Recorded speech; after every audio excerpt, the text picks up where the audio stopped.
అందరికీ నమస్తే, ఎట్లున్నారు? అంత మంచిదేనా? సో ఇవాళ మన వీడియో ఏంటంటే నేను యాదగిరిగుట్ట నరసన్న దర్శనానికి పోతున్నాను అనమాట. నేను పోడే కాదు, మీ అందరినీ తోలుకోబోతున్నా. సో నేను అప్పుడెప్పుడో పాత గుడి ఉన్నప్పుడు పోయినా, మళ్ళీ కొత్తగా తయారైనాక పోదాం అనుకుంటే డిలే అయిపోయింది. అయితే కార్తీక మాసంలో నరసన్న దర్శనం చేసుకుంటే మంచిది కాబట్టి ఇవాళనే తొలుత దీపం ముట్టించి మంచిగా స్టార్ట్ అయినా. అండ్ సూపర్ ఉంది గుడి. సో అక్కడికి వెళ్ళి దేవుని మంచిగా దర్శనం చేసుకొని ఆ గుడి ఎట్లుంది, ఎంత బాగా డెవలప్ అయ్యింది, జనాలు ఏమనుకుంటున్నారు, ఇవన్నీ కూడా మనం ఇవాళ వీడియోలో చూడబోతున్నాం. చలో పోదాం పారి. అండ్ మీ అందరికీ తెలుసు తెలంగాణ తిరుపతి అంటారు యాదగిరిగుట్ట నరసన్నను. సో ఎట్లయితే తిరుపతి ఎంత ఫేమస్ అయ్యి ఎప్పుడు చందాలు ఇట్లా అంటే హుండీలు వేసే డబ్బులు ఎట్లా లెక్క పెడతారో, మనకు ఇక్కడ గుడికి కూడా ఇప్పుడు దేశ విదేశాల నుంచి మస్తు మంది వచ్చి ఈ హుండీ లెక్కింపులు కూడా పోటాపోటీగా సాగుతాయి అన్నట్టు. సో తెలంగాణ గవర్నమెంట్ వచ్చిన తర్వాత మీ అందరికీ తెలుసు కేసీఆర్ సార్ ఒక పట్టు పట్టిందంటే అది అయ్యేదాకా ఇడిచిపెట్టాడు. మనం ఇల్లు కట్టుకుంటే ఎంత దగ్గరుండి కట్టుకుంటాం, 10 సార్లు పోయి అబ్జర్వ్ చేస్తాం, మేస్త్రీలు ఇట్లా చేస్తున్నారు అట్లా చేస్తున్నారు అని ఎట్లయితే చెప్తామో, సారు విజిట్ చేసుడే కాకుండా ఎప్పుడు వాళ్ళకి ఆన్లైన్లో మీటింగ్లు ఉన్నప్పుడు ఏది ఎట్లా జరుగుతుంది, ఏది ఎట్లా అవుతుంది, ప్రతిసార్లు కొన్ని వందల వేల మీటింగ్లు అయినాయి వచ్చి గుడి కట్టేలోపు. సో ప్రతిసారి అట్లా మీటింగ్ పెట్టుకొని దగ్గరకు వచ్చి చూసి మార్పులు చేర్పులు చేసి చాలా అద్భుతంగా కట్టారు.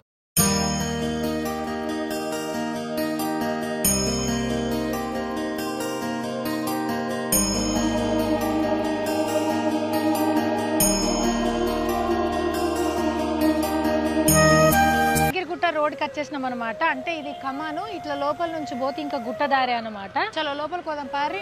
మొత్తం అంతా కూడా అద్భుతంగా రోడ్లు అయినాయి అటువైపు అంతా.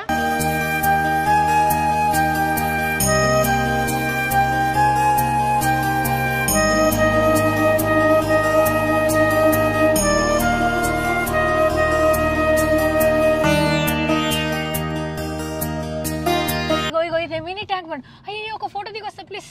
పాపు మోరి అక్క జోరుంది కదా అమ్మ. చెట్ల మొత్తం నీళ్లు చూడు. యాదర్శి జలపాతం కిలోమీటర్ దూరంలో పోతే మనకు ఒక జలపాతం కానొస్తుందట. అక్కడ నుంచి వచ్చినట్టున్నాయి నీళ్లు, చెట్లన్నీ మునిగిపోయి ఎంత నిండుకుంది. మినీ ట్యాంక్ బండ్ అంటారు దీన్ని. సో ఇట్లా మొత్తం ఇట్లనే ఫెన్సింగ్ వేసి అందరు కూర్చునేందుకు వాక్ వే లాగా కూడా వేసిరు అన్నట్టు. రాము చల్ చల్. పైన గుట్ట ఎట్లా డెవలప్ అయిందో, కింద బస్ డిపో అండ్ పోలీస్ వాళ్ళ control room, mini tank bund ఇప్పుడు మనం చూసింది, టెంపుల్ సిటీ, అందరు విఐపీలు వచ్చేందుకు లాడ్జ్లు, నార్మల్ జనాలు కావాలి ఉండాలి అనుకునేటోళ్ళ కోసం కాటేజ్లు, అదంతా కూడా కింద అన్నమాట.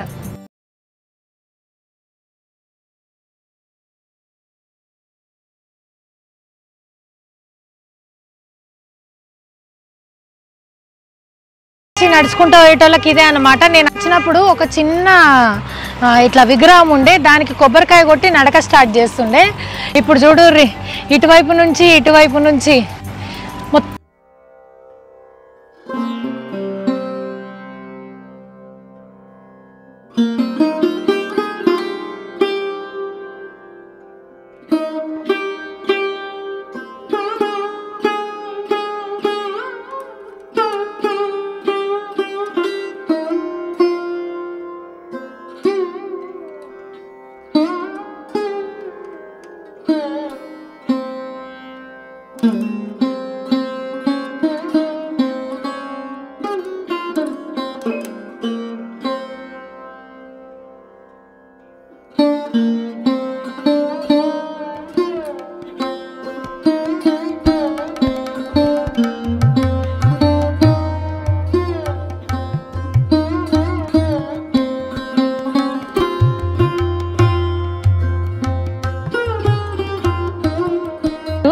సో ఇవి మనకు మిషన్ భగీరథ నీళ్ళు అన్నమాట. లోపల అక్కడ పంపింగ్ ఉంది, పంపింగ్ ద్వారా ఇది వస్తుంది, మళ్ళీ ఇటు సైడ్ అవుట్ ఫ్లో ఉంటుంది అనమాట. నీళ్ళు చూడండి ఎంత ఫ్రెష్గా ఉందో. మంచిగా కార్తీక మాసంలో గంగతానం చేస్తే మంచిది. ఇవి ఎట్లాగో మన గంగమ్మ తల్లి నీళ్ళే కాబట్టి పుణ్యం వచ్చేసినట్టే. కింద దాకా చూడండి ఎంత ఫ్రెష్గా ఉందో. అండ్ మనకు ఇది పునర్నిర్మాణం కాకన్నా ముందు గుడి ఉంటుండే కదా, ఆ గుడి దగ్గరనే కోనేరు ఉండేదన్నమాట. ఇప్పుడు సెపరేషన్ చేసేసారు దానికి, అందుకే ఇది ఇక్కడ దానికి ఆపోజిట్లోనే ఎంటికలు ఇచ్చే ప్లేస్. ఇది టికెట్ కౌంటర్, అక్కడనేమో ఇంకా తలనీళ్ళు ఇచ్చేదన్నమాట. సో సో కోరుకున్న వాళ్ళ కొంగు బంగారం చేస్తాడు నరసింహస్వామి. పెళ్ళిళ్ళు కావాలని మొక్కుతారు, పిల్లలు పుట్టాలని మొక్కుతారు, ఆరోగ్యం, డబ్బు ఏది కావాలన్నా ఆ కోరికల్ని నెరవేరుస్తారు. సో అట్లా మొక్కుకున్న వాళ్ళు వీడికి వచ్చేసి తలనీలాలు ఇచ్చుకుంటారు అనమాట.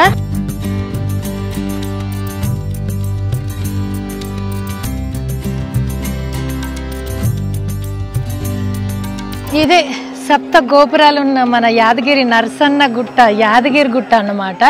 మొత్తం 14 ఎకరాల జాగలో ఈ యాదగిరి గుట్ట ఉంటే 2 ఎకరాలల్లో పూర్తిగా మన యాదగిరి గుట్ట నరసన్ననే ఉన్నాడు అన్నమాట.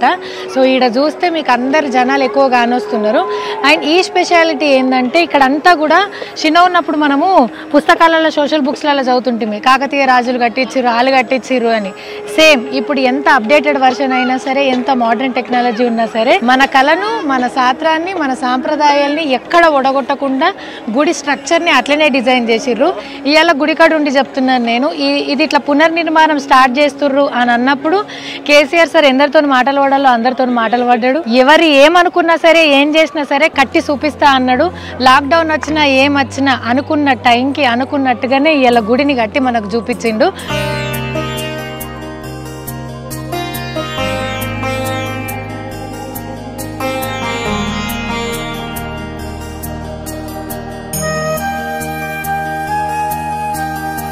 అండ్ ఇక్కడ మనకి స్టోన్స్ కనిపిస్తున్నాయి కదా, వీటి స్పెషాలిటీ ఏంటంటే ఇవి ఎండాకాలంలో చల్లదనం ఇస్తాయి, చలికాలంలో వెచ్చగా ఉంటాయి. అండ్ అంతేకాక ఈ స్టోన్స్ అన్నీ కూడా భూమి లోపల నుంచి తీసుకున్నారనమాట. సింగిల్ స్టోన్తోని ఈ డిజైన్స్ అన్నీ డిజైన్ చేసిర్రు అనమాట. 7 గోపురాలలో మధ్యలో గోపురం దగ్గర అంటే మధ్యలో మన నరసింహస్వామి ఉంటాడు అన్నమాట. అండ్ ప్రపంచంలోనే ఫస్ట్ టైం ఒకే రాయితోని 90 అడుగుల ఎత్తులో గోపురం ఉన్న గుడిని కట్టడం ప్రపంచంలోనే ఫస్ట్ టైం. ప్రపంచ దేశాలలో కూడా ఇక్కడికి వచ్చి మన సంపదని, మన సాంప్రదాయాన్ని గౌరవిస్తూ ఇక్కడున్న వాటితోని వాళ్ళు ఫొటోస్ తీసుకెళ్ళి ఇంత డెవలప్ అయిందా, ఇంత బాగుందని వాళ్ళు మన గురించి మాట్లాడేటట్టు చేసిర్రు. సో నల్గొండ ఇంత డెవలప్ అయ్యిందన్నా, లేకపోతే యాదగిరి గుట్టకు పునర్వైభవం వచ్చి అసలు యాదగిరి గుట్టన్న తిరుపతి ఎంకన్నతో సమానంగా చేసింది మాత్రం ఖచ్చితంగా కేసీఆర్ సార్ గవర్నమెంటే. సో మన తెలంగాణ మనకు వచ్చినాక మన దేవుళ్లకు అండ్ అట్లనే మన వాళ్లకు ఎంత ప్రత్యేకమైన స్థానం ఉందనేది మనం అందరం చూస్తూనే ఉన్నాం అన్నమాట.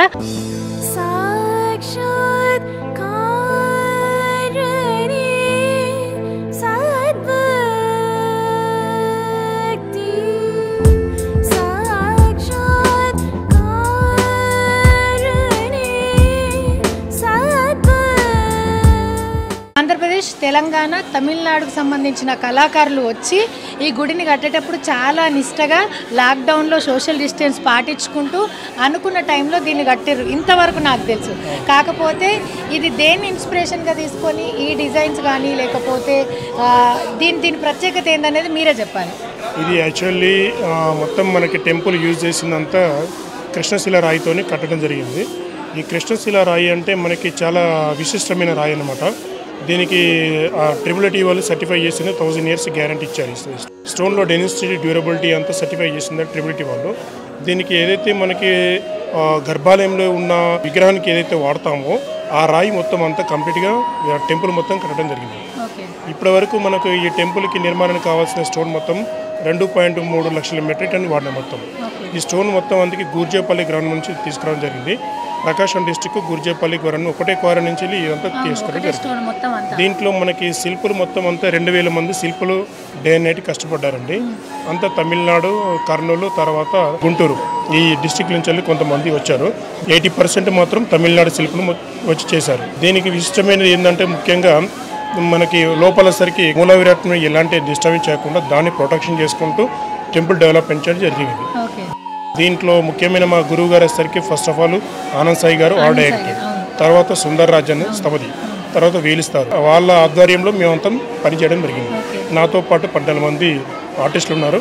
ముఖ్యమైనది ఏంటంటే నరసింహస్వామి వచ్చేసరికి ఎక్కడైనా కలిగి ఒకటే ప్రతిరూపం ఉంటుంది. కానీ యాదగిరికి విశిష్టం ఏంటంటే పంచముఖ నరసింహస్వామి ఒకటే దగ్గర వినడం చాలా ప్రాముఖ్యత ఉంటుంది, విశిష్టమైన స్వయంభూ కాబట్టి దాంట్లో వచ్చేసరికి లక్ష్మీ నరసింహస్వామి, యోగ నరసింహస్వామి, గండవీర నరసింహస్వామి, జ్వాలా నరసింహస్వామి ఈ 5 నామూలను ఒకే దాంట్లో ఉండడం వల్ల ఈ యొక్క విశిష్టమైన ప్రఖ్యాతమైన పేరు అనమాట. దీంట్లో మనం చేసింది ఏంటంటే లోపల గర్భాలయంలో చూస్తారు చూడండి, లోపలికి వెళ్ళిన తర్వాత మనకి ద్వారం ముందు ఏదైతే మనకి ఆల్వార్స్ ఉంటాయో ఆ ఆల్వార్స్ 12 మంది ఆల్వార్స్ ఉంటారు. ఎక్కడనే కానీ ఏ టెంపుల్ అయినా దేవాలయంలో చూసినట్టయితే ఆల్వార్స్ చిన్న చిన్న లోహ విగ్రహాలు ఉంటాయి. బట్ ఇక్కడ విశిష్టం ఏంటంటే ఒకటే రాయితోని 20 ఫీట్ల హైట్ ఒకటే రాయితోని సింగిల్ స్టోన్లో నిర్మాణం చేయడం జరిగింది. దాన్ని ముఖ మండపంతో పాటు ఆల్వార్ మండపం అని పేరు వచ్చిందన్నమాట. దానికి 12 మంది ఆల్వార్స్ ఉంటారు. దాంతో కానుకోనికి మొదటి ప్రాకారం ఉంటుంది. మొదటి ప్రాకారం ఏంటంటే దీంట్లో ముఖ్యమైనది మనకి శిల్పశాస్త్రం ఏం యూజ్ చేస్తున్నామంటే Pallava style, Chola style, Kakatiya style, తర్వాత మన విజయనగర స్టైలు. ఈ డీటెయిల్స్ వచ్చేసరికి ఇదంతా చాలా మటు వరకు ఈ పల్లవ్ స్టైల్ ఉంటుంది. మిగతా టెంపుల్ తీసుకున్నట్టే రెక్టాంగిల్లో ఉంటుంది, స్క్వేర్లో ఉంటుంది మండపాలు. బట్ ఇక్కడ ఏంటంటే రెక్టాంగిల్లో ఉంటుంది. దీని అష్టభుజ మండపం ఉంటుంది. ఓకే. అండ్ నేను విన్నది ఏంటంటే 2000 సంవత్సరాల వరకు కూడా ఈ స్టోన్ అనేది చెక్కు చెదరదు, ఇంతే అందంగా ఇంతే ఉంటుంది అని నేను ఇక్కడికి వచ్చేటప్పుడు తెలుసుకున్నాను. నిజమేనా? ఓకే. సో అంటే నేను చిన్న ఉన్నప్పుడు మా తాతలు అంటే నేను అనుకునేదాన్ని స్వాతంత్రం రాకన్నా ముందాలు ఇట్లా కట్టించారని చెప్పేసి. ఇప్పుడు కేసీఆర్ సార్ దగ్గరుండి సో సార్ వచ్చినప్పుడు ఎట్లాంటి చేంజెస్ చెప్పేది? శిల్పశాస్త్రం మొత్తానికి నశించిపోతున్న కాలంలో ఈ యొక్క తెలంగాణ ప్రభుత్వం గవర్నమెంట్ చాలా కేర్ తీసుకొని చంద్రశేఖరరావు గారు ఆయన మమ్మల్ని గుర్తించి ఇంత పెద్ద కార్యక్రమం అప్పజేయడం చాలా గొప్ప అదృష్టంగా భావిస్తున్నాము. సో ప్రపంచంలో ఎక్కడా లేనట్టుగా ఇన్ని గుళ్ళల్లో ఎక్కడా లేనట్టుగా కూడా దీన్ని డిజైన్ చేసుకొని చాలా ఇష్టంతోని చాలా నిష్టతోని దీన్ని కట్టిర్రు. సో ఇంతకుముందు చెప్పినట్టు కూడా తెలంగాణ సర్కార్ వచ్చేసిన తర్వాత కేసీఆర్ సార్ గుళ్ళ మీద దేవుళ్ళ మీద తెలంగాణ ఆస్తి మీద పెట్టిన ఏమంటారు ఆ మొండి పట్టు వల్ల ఈరోజు యాదగిరి గుట్టకైనా సరే తెలంగాణలో ఉన్న అన్ని గుళ్ళకైనా సరే ఇంత మంచి ప్రాముఖ్యత వచ్చింది. విదేశీయులు ఎక్కడెక్కడి నుంచో వస్తారు, వాళ్ళకి ఎన్విరాన్మెంట్ తగ్గట్టు ఉండాలి అని చెప్పేసి వాళ్ళ కోసం కూడా స్పెషల్ కేర్ తీసుకుంటున్నారు ఉండే ప్లేసుల్లో. సో ప్రధాన ద్వారం దగ్గరకు వచ్చినాము. ఇక్కడ చూడుర్రి, అమ్మో మన బాహుబలిలో ఉన్నట్టుంది కదా ఏనుగు. సో 24 అవర్స్ కంపల్సరీ సీసీ కెమెరాలు అండ్ అట్లనే పోలీస్ సిబ్బంది కూడా ఇక్కడ పనిచేస్తారనమాట. మన ఈస్ట్ రాజగోపురం నుంచి ఎంట్రీ అవుతామండి. ఇది ఫస్ట్ ఈస్ట్ ఎంట్రీ గోపురం. ఎక్కడైనా కానీ మీరు చూసినట్టయితే ఈస్ట్ నుంచి ఎంట్రీ అయిపోయి వెస్ట్ నుంచి ఎగ్జిట్ అవుతాం. సో ఇది ఇక్కడ ఏంటంటే స్వామివారి వచ్చేసరికి సౌత్ ఫేసింగ్ చూస్తారు. ఏ దేవాలయంలో కానీ తూర్పు ఫేసింగ్ ఉంటుంది. కానీ ఈ యొక్క నరసింహస్వామి టెంపుల్ ప్రత్యేకత ఏంటంటే స్వామివారు గర్భాలయంలో మీరు చూసినట్టయితే సౌత్ ఫేసింగ్ ఉంటుంది. సౌత్ ఫేసింగ్లో పాతగుట్ట నరసింహస్వామి ఆలయం ఉంటుంది. అయినసరికి తూర్పు ఫేసింగ్ ఉంటుంది. ఈ ప్రభావం ఆయన చూపిస్తాడు, ఆయన ప్రభావం తూర్పు ఫేసింగ్ చూస్తుంది.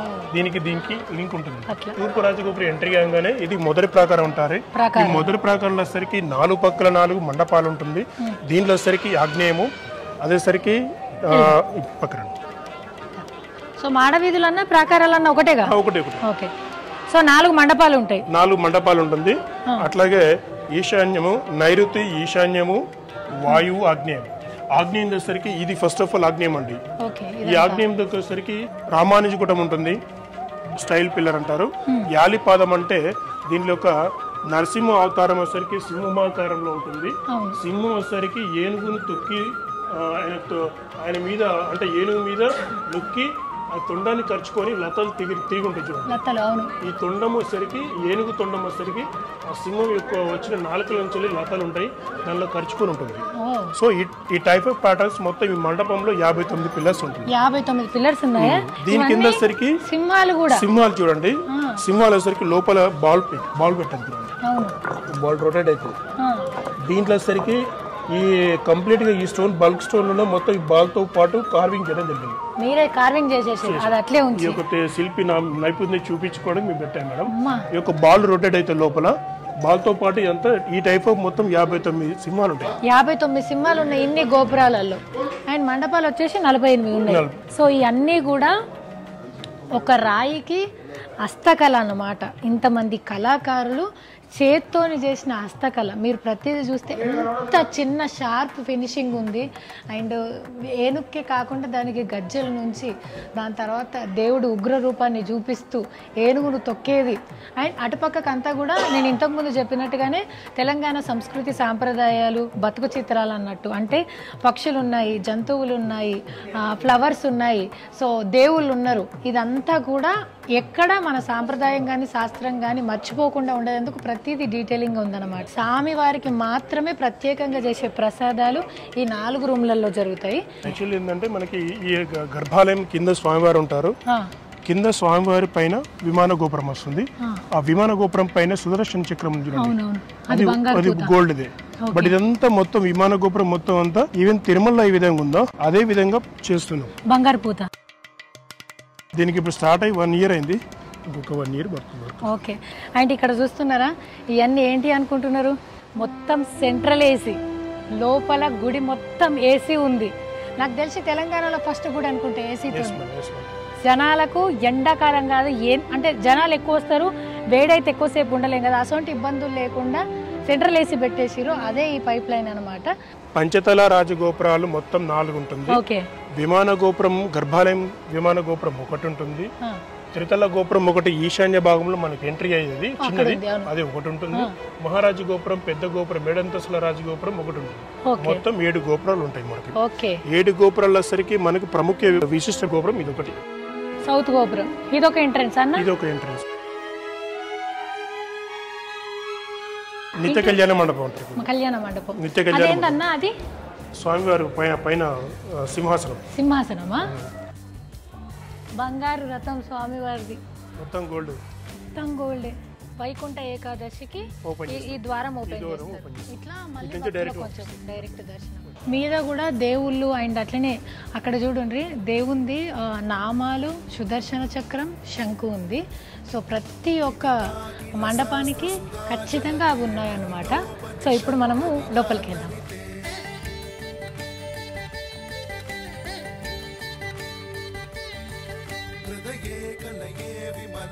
స్వయంభూ ఆంజనేయ స్వామి, అక్కడ ఆంజనేయ స్వామి స్వతహాగా వెలిసిండనమాట. ఏసీలు కూడా ఆ పిల్లర్ ఏదైతే ఉందో ఆ పిల్లర్లో కలిసిపోయేటట్టు పెట్టారు, బయటికి కనిపించకుండా సేమ్ కలరు, సేమ్ ఒక వెంటిలేషన్ కోసం పెట్టినట్టే ఉంది తప్పితే ఏసీ అని తెలియట్లేదు. ఇదొక లిఫ్ట్ మేడం, పెద్దవాళ్ళకి వికలాంగులకి యూజ్ చేసుకోవచ్చు. ఇదొక లిఫ్ట్. మనకి ఆగ్నేయం దిక్కు ఇందాక చూసిన రామాంజీ కోటం అక్కడ లిఫ్ట్, 2 లిఫ్ట్లు పెట్టాము. మనకు ధ్వజస్తంభం ఉంది స్వామివారికి ఎదురుగా, అదంతా కూడా బంగారు ధ్వజస్తంభం. నమస్కారం అయ్యవారు, థ్యాంక్ యూ సో మచ్. అత్యంత అద్భుతమైన దర్శనాన్ని, పూజని మాకు కల్పించినందుకు. సో మీరు చూడంగా యాదాద్రి ఇంత వైభవాన్ని ఏర్పరచుకుంది, ఇంతమంది జనాలు వస్తున్నారు, ఇంత ప్రసిద్ధికి ఎక్కింది, ఎట్లా అనిపిస్తుంది? చాలా అద్భుతంగా ఉంది. ఎందుకంటే పుట్టి పెరిగిన ఊరిదే మాది. చిన్న దేవాలయం చూసాము, 80లో జిఎస్ వార్తలు ఇచ్చినటువంటి పశ్చిమరాజగోపురం ద్వారం చూసాము, మళ్ళీ ఈ వైభవాన్ని కూడా చూస్తున్నాము. ఊహించుకోలేదు ఇంత జరుగుతున్నట్టు పని, ఊహించినటువంటి దానికంటే చాలా అద్భుతంగా ఉంది. ఓకే. అంటే ఇంతమంది నరసింహస్వామి గుళ్ళు ఉండగా సుఖ యాదాద్రి నరసన్న అంటే ఒక ప్రత్యేకమైన అభిమానం జనాలకి అండ్ ఒక ప్రత్యేకమైన భక్తి కూడా. దీని గొప్పగా చెప్పాలన్న విశిష్టత అంటే మీరు చూసింది, మీకు తెలిసిందేంది? మాకు తెలిసిందంటే 2 ప్రత్యక్ష అనుభవించినవి మేము ఉన్నాయి. ఒకటి ఏంటంటే ఇక్కడ ప్రదక్షిణంలో చేసేటువంటిది ఒక విశిష్టత ఉంది. అంటే ప్రదక్షిణ చేసే వాళ్ళు ఎలా ఉండాలంటే శుద్ధిగా ఉండాలి. ఉదయము 16 ప్రదక్షిణాలు, సాయంత్రం 16 ప్రదక్షిణాలు, చాలా దీక్షతోటి ఒక కిందనే పడుకోవడము, రాత్రిపూట అల్పాహారం తీసుకోవడము, మధ్యాహ్నం మాత్రమే అది పెరుమాళ్ళ ప్రసాదం ఆరిగిపోయిందని మాత్రమే తీసుకొని ఉండడము, తర్వాత నిశ్శబ్దంగా ఎవరితో తగలకుండా ఉండడం, దీక్షగా చేయడం అనేటువంటి పద్ధతి. ఆ పద్ధతిలో ప్రదక్షిణాలు చేసిన వాళ్ళకి ఎంతోమందికి ఆపరేషన్ చేసిన స్వామివారు. ఇది అసెంబ్లీ రికార్డులో కూడా ఉంది. మేము ప్రత్యక్షం మేము చూసాం కూడా, ఉద్యోగాలకి ఇక్కడ మేము కూడా చూసామని. అంత విశిష్ట కలిగినటువంటి. సో మనకు Yadadri Narasanna executive officer Geetha madam గారు ఉన్నారు.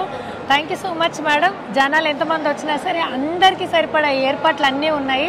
స్పెషల్లీ కార్తీక మాసంలో కంపల్సరీ నరసన్న దర్శనం చేసుకుంటారు కాబట్టి మీకు ఎట్లా అనిపిస్తుంది? అండ్ ఇంకా రానున్న రోజుల్లో యాదాద్రిని ఇంకెట్లా చూడబోతున్నాం? చాలా ఎక్కువ మంది వచ్చి స్వామివారిని దర్శనం చేసుకుని వాళ్ళు సంతృప్తిగా ఇక్కడ కుటుంబ సభ్యులతో గడిపి వెళ్ళాలి అనేది ఈ ఆలయం యొక్క పునర్నిర్మాణం యొక్క ముఖ్య ఉద్దేశం. అంటే ఇట్లా వచ్చే జనాలు ఏ ఇబ్బందులు లేకుండా దర్శనం చేసుకొని పోతే మీకు చాలా హ్యాపీగా అనిపిస్తుందని నేను అనుకుంటున్నాను. అంతే కదా, అసలు ఉన్నదే అందుకొరకు కదా. పిలిగ్రిమ్స్ అందరూ కూడా సంతృప్తిగా వెళ్ళాలనేది.